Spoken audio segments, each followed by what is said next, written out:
কিছু না ম্যাম। বাজিটালে হ্যাঁ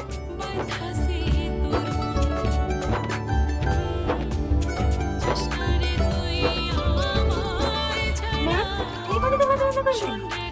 হ্যাঁ, নদীর পানি হচ্ছে সব থেকে পরিষ্কার পানি। এই পানিতে কোনো আয়রন থাকে না। এই পানিতে ভাত রান্না করতে তোমাদের স্বাদই আলাদা হবে। মাদেরকে শুদ্ধ বল, খাওয়ার লেগে পানি ভরে নিতে। বেশি বেলা হলে আবার নদীর পানি গরম হয়ে যায়। এই মায়া, রামবেলা লেগে খাওয়ার লেগে পানি ভরে নে।